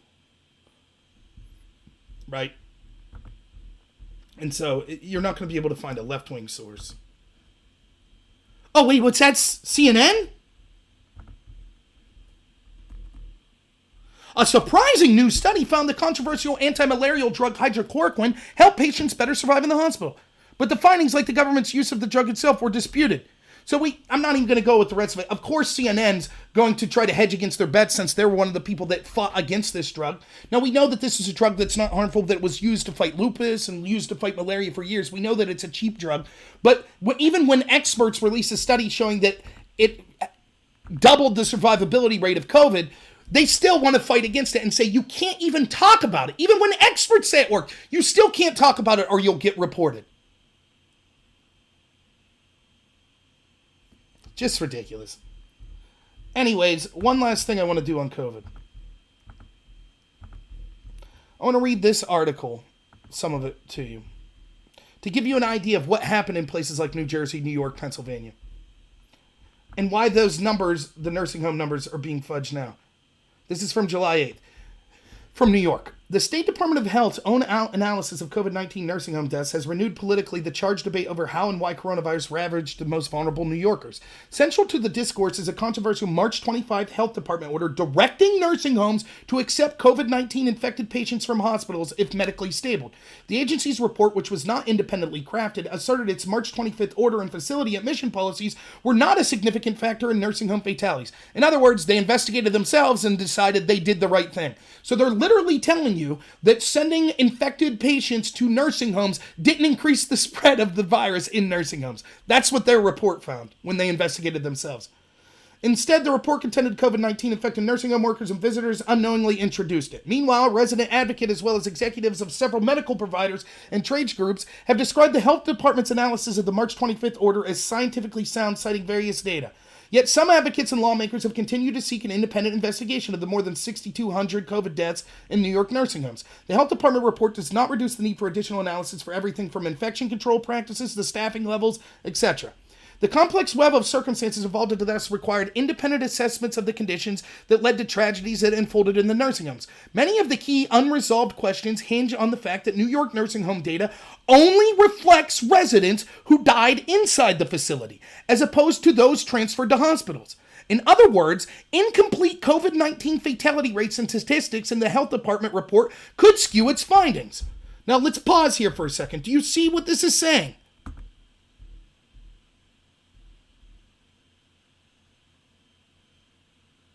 What it's saying is that actually New York's changed the way that they were classifying nursing home deaths. So originally it was, oh, you're in a long care facility, you got COVID, then you went to the hospital and died. That was a nursing home resident that died. Now they've changed it to, oh, you're in a long-term care facility, you got COVID, you got shipped to a hospital and died. That wasn't a nursing home death. Do you see how disingenuous this is? And so then when they look into themselves and they say, hey, nursing home deaths are on the way down. So clearly our policy didn't do anything negative. See you, Modus.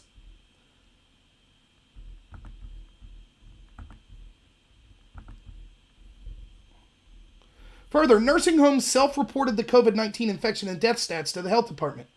Oh, I'm sorry, I skipped it.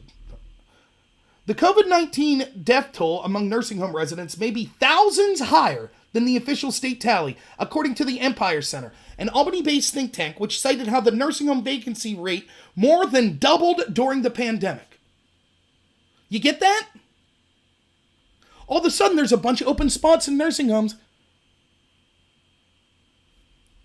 Further, nursing homes self-reported the COVID-19 infection and death statistics to the health department, which raises questions about conflicts of interest. To seemingly address the concerns, the report noted nursing homes submitted COVID-19 data in many cases under the penalty of perjury.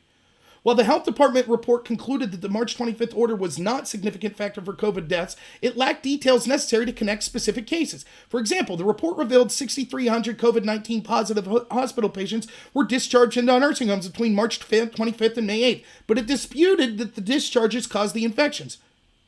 And it gives a bunch of reasons.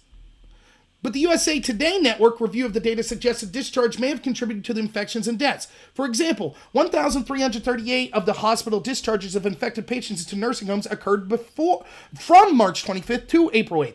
That suggested potentially contagious cases preceded the daily fatality peak in nursing homes.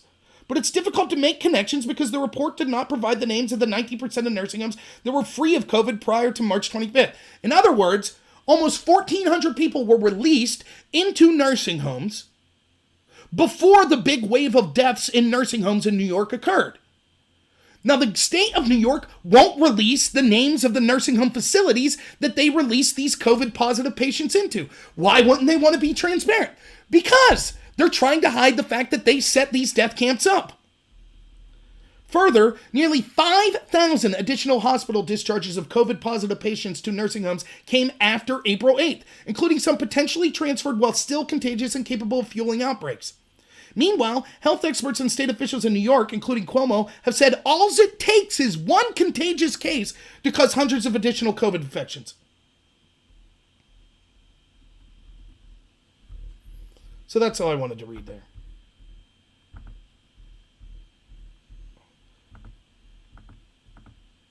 Long leg Homo sapien, you said Destiny went over the hydrochloroquine study and said that it's not saying as much as what the title suggests. Let's say that's true. Let's say arguably that's true. And actually the study, if you go through the ins and outs of it, it maybe only has a very small chance of saving lives. And? Can you explain why the Democrats, why health experts were so vehemently against it? Why they produced a study in The Lancet that they later had to retract, which is one of the premier medical journals? If it could, the same people saying we need to save all lives. If it saves even one life, we need to have a lockdown. Now all of a sudden it's like, oh, but you can't talk about hydrochloroquine. And even if you do, it doesn't save as many lives as we initially thought. So you didn't just say, look, it would be one thing if not you, by the way, but it's not like they said this. It's not like the left said this. Hey, actually, hydrochloroquine might not be the end all be all that people were hoping. It might not actually save that many people at all. That's not what they said. They said if you talk about it, you'll get canceled, like someone on here said. They said that Trump's dangerous for suggesting it. They said that it was horrible, that it would hurt people. Because they were actively cheering against it working, because Trump mentioned it by name.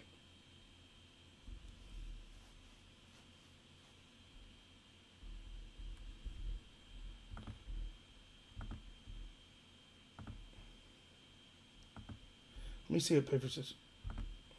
Oops, sorry. Oh boy, I'm having problems with the chat here. Here we go. Let's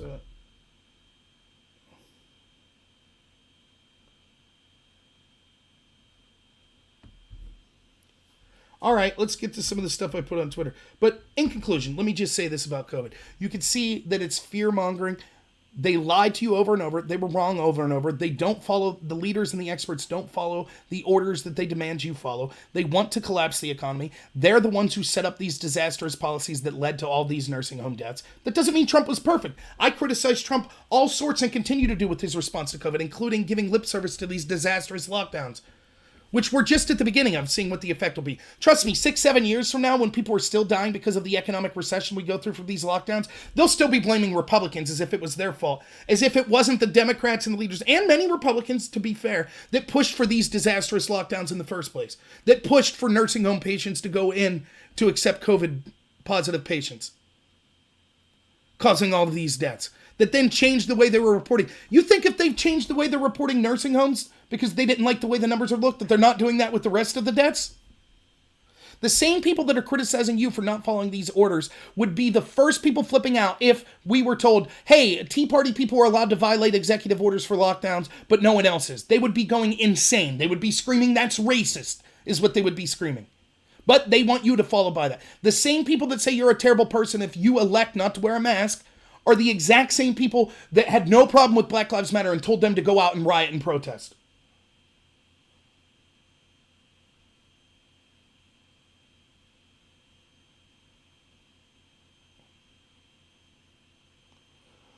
So long-legged Homo sapien says, but there's a limited amount of data as whether or not hydrochloroquine could be used. Maybe that's true, but still, what would that result? Why would that then be the left, the Democrats, the media, and these health experts like the Lancet, those that worked on the study in the Lancet, being so negative on the hydrochloroquine?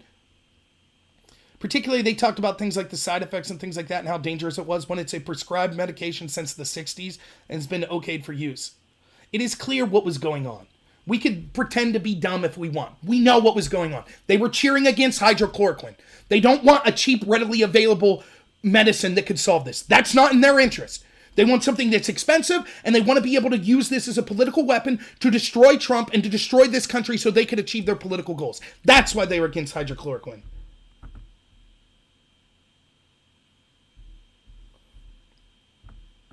All right. And the reason that there's a surge in COVID cases is because we've had 2.5 times the amount of testing. Oh, I know. I'm not saying you, long-legged Homo sapien, trying to justify. That's my point. I'm not saying hydrochloroquine, if we just had it, there would have been no coronavirus. That's not what I'm saying.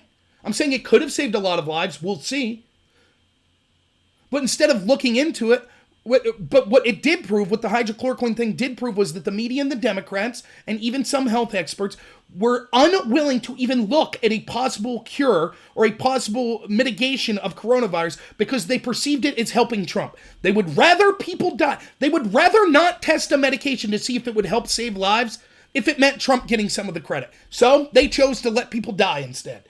That's what's ridiculous. All right. On to some Twitter stuff that I'd pointed out. You know what? Maybe not. Maybe I'll save that Twitter stuff for tomorrow. Oh, and certainly, and long-legged Homo sapien says he just wants to put out legitimate criticisms of hydrochloroquine. That's totally fair. And I've said this from the get-go. I think that we should look at all studies with a critical eye. All of us. That's the point. But I find it funny that so many people, for example, the Imperial College model, we were told we just had to accept it, trust the experts. But then when Sweden used the same model, when in Uppsala University used the same model to check deaths in Sweden, it predicted something, like 20,000 deaths by June 1st in Sweden? What was the number? 1,200. But so we had to criticize that study. Every study that's critical of locking down, or every study that shows here's a potential cure, the left, the people in charge of the left, the media, the Democrats, etc., they're hypercritical of it. Oh my God, you can't even talk about it. But then anytime they have a study, even if it's, we have to just accept it at face value. So when you had people like here, you know who should be canceled? Dr. Fauci. When Dr. Fauci was telling people not to wear masks, I was on here saying that was stupid. That's what I was saying. But I was told that I was going against the expert. Turns out I was right, and Dr. Fauci says, I was intentionally lying to you. Sorry. That's the part I'm talking about. That's what I'm talking about. So, all right. I had some Twitter stuff, but maybe I'll just end it here tonight since we've been doing COVID the whole time. Now, let me wrap up and say this, right? This is clearly being used for political exploitation. That doesn't mean that COVID doesn't exist. I'm not telling you not to wear a mask. I told you that I personally wear a mask.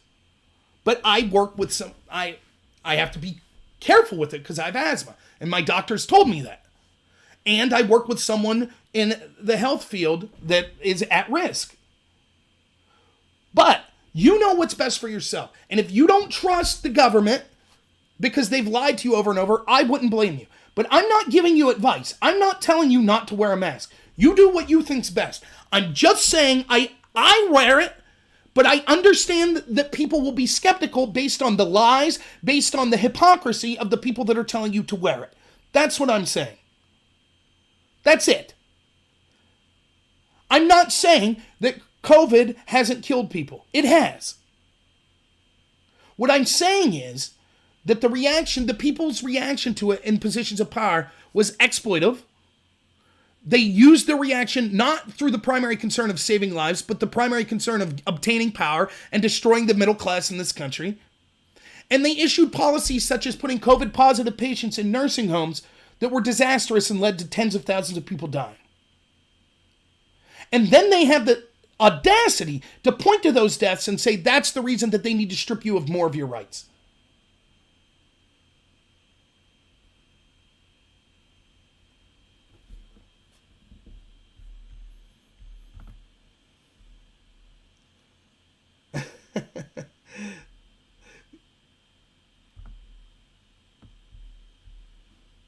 That's right. Medieval Mike sums it up. COVID has killed people and the people in power used it to kill more people. That's right. And it's not in a vacuum. It's also with the riots, with the Marxists trying to overthrow the country. All of this is occurring at the same time. It's a disaster. And people are really hurting, and it's going to get way worse for people. All right. So does anyone have any more points on... I'd stick around for another 15 minutes. So does anyone have anything else on COVID that they want covered?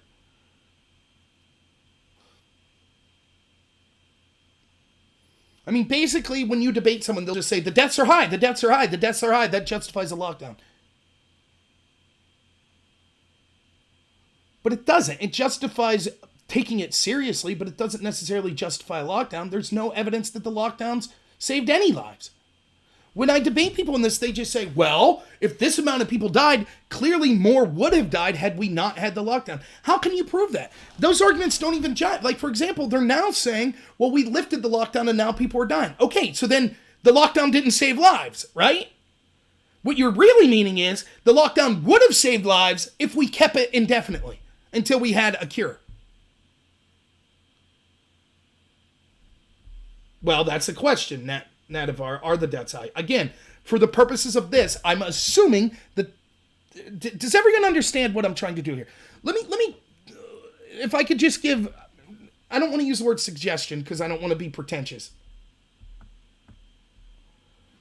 Let me just give something that I try to do. I find that the more, if you're disagreeing with someone, the more complicated you make a situation, the less likely you are to make inroads into making them agree with you. So, for example, take 9/11, right? This was incredibly frustrating. Here was my take on 9/11. My initial take was, okay, we had several airplanes hit buildings, and then one go down in Shanksville.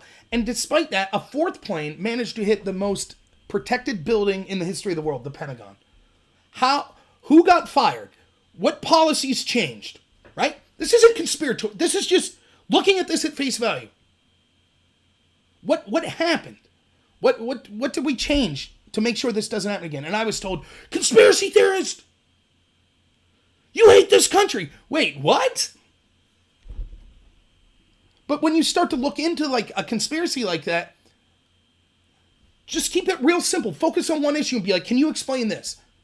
You know, Why did we not go after the financial backers? If you read the 9/11 report, it says they weren't interested in going after the people that backed the terrorists financially. Why? If you say that and you're like, oh, and by the way, holograms, you just lose people.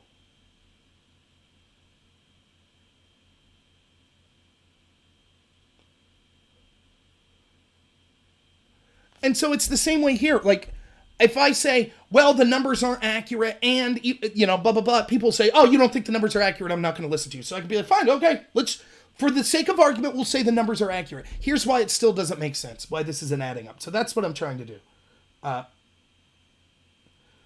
Yeah, Tiberius. Thanks for being here, Tiberius. Yeah, Pifferfish. I needed someone that was a mod because I keep getting people threatening death upon me on Twitch. It's funny, it rarely happens on YouTube D Live, but Twitch, because I debated left-wing people on Twitch, and the tolerant left loves to come on and wish me to get ill or wish me to get canceled and things like that, so I needed a mod on there, so I thank Pifferfish for that. So, yeah, that's my take on COVID. Anything else? So I did have some Twitter stuff, but I'll do that tomorrow. I'll just add on to it and do it tomorrow, and we'll see what we're talking about. But yeah. Anything else? Anyone have any specific questions? I got like another 10 minutes probably. I will promote. Thank you for everyone who financially donated to me. I really appreciate that. I'm trying to work with some other bigger channels here and hopefully be growing my channel soon. I've had several offers to do debates, but I don't think I'm going to do any more debates until I get my computer so that I can live stream the debates on my channel, because it just seems like I'm increasing other channels' viewership when I go on a debate, but not my own. So I don't mind doing that once in a while, but I would like to have the option to stream them on mine as well. Yeah. So I do have a P.O. box, BPW. If anyone would like, if you have a gift to send me or whatever it is, and I have several people that have sent me books, flags, things like that, please email me at rob.nor@gmail.com. If you email me, I'll give you my P.O. box. I don't know that I want to put my P.O. box, especially when people are threatening me on Twitch, as it were. I don't know that I want to put my P.O. box out for them to potentially send me crap. So, Rob Nor for president. I am 36 now, so I could run in 2024. But, yeah, feel free to email me, and I'll try to get back to you and give you that P.O. box. Yeah, I'm still... I know I always ask for money. I apologize for doing it. But, yeah, if you have... all those Big Sky Crypto, everyone else that donated to me today, thank you so much. By the way, I'll go to D Live and give out the lemons here as well. But yeah, I'm doing my best. I'm trying to get a second job now. I'm trying to do my best to increase my situation financially since I'm going to be a dad. And that will help me hopefully get better equipment for my channel as well. Ooh, only one person on D Live tonight. Thank you, Bayonet. It's probably you. Yeah, check out D Live if you don't follow me on there. It's really a good platform. They don't censor as much as YouTube, and there's not as many crazies. Thank you so much, Long Leg Homo Sapien. I really appreciate it. Yeah.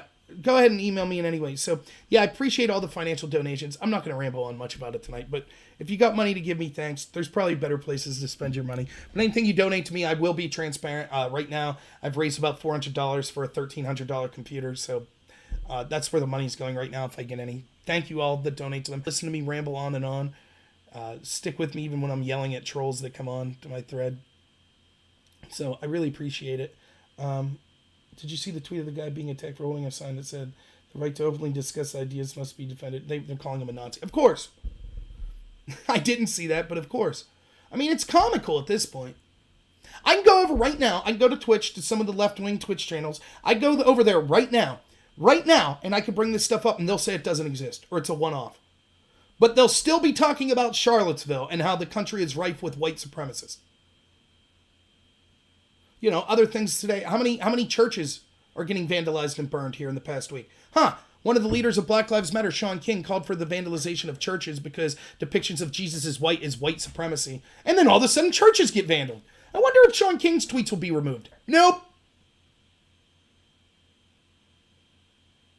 So, It's just nonsense. But yeah, a weird show tonight. It was just on one topic on COVID, but I hope you guys liked it. Look, I like talking about other stuff more than COVID because when it comes to the numbers and the data, it's not my favorite thing, but I think it's important to go over to show just how much they're lying. We 2.5 times more testing. We haven't even doubled the amount of positive cases. So the idea that this is somehow getting worse and worse isn't true. That doesn't mean that it can't get worse in the future, but they're screaming wolf right now, and it's not true. Well, who is a leader? And that's, of course, that's the argument they use, Pifferfish. Pifferfish says Sean King's a clown. It's funny to think of him as a leader of BLM. Who is the leader of BLM? And this is exactly when you debate someone defending Black Lives Matter, all they do is say, well, there's no leader, so Black Lives Matter just means whatever I want it to mean.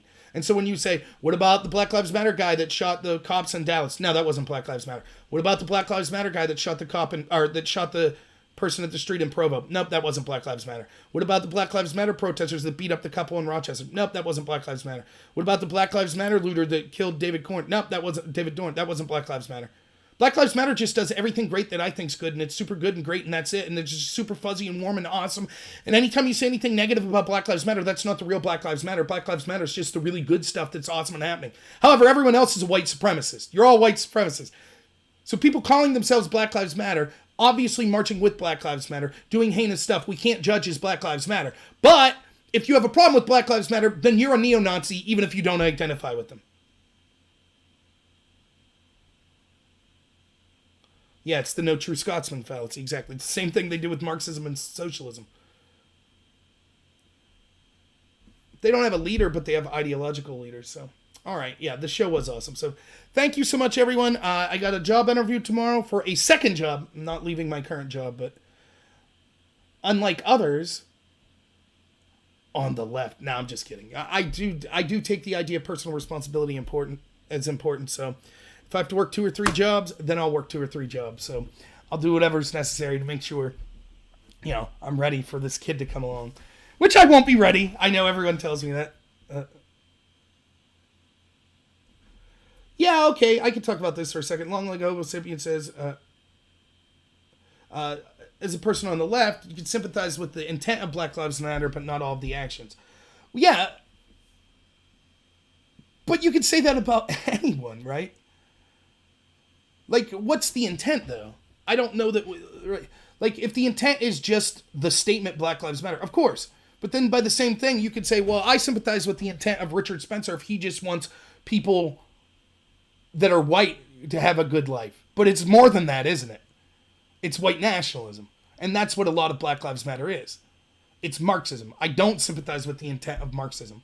I don't. And even moderate people like Prime Case that I debated the other day admits... Yes, tear down all the statues. Yes, don't celebrate the 4th of July. Yes, this country is systemically racist. We should remove all of the history and the culture of it. That's a moderate BLM person.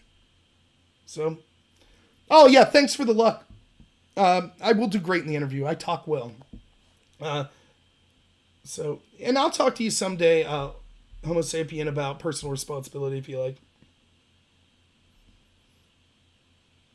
Oh, it's Kanye with the birthday party. Yeah, I saw that. So, all right, all. I'm going to head out. Thanks so much. I really appreciate it. I'm humbled. Thank you for those of you that are on the left that are here. Thank you for those of you on the right, whether you agreed or disagreed with me. No thank you to the people wishing that I get COVID or threatening to report me for saying that hydrochloroquine might work. I wish the best for you trolls that do that. But you're terrible people. But thank you to everyone else. I really appreciate it. And I'm humbled that anyone wants to come on here and listen to me. It really means a lot. You can see me again tomorrow at 10:30 on whatever channel you're watching right now. And if you want to help me out, please like and subscribe and maybe recommend my channel to some other people. Thank you so much. We'll talk to you all soon. Have a good one.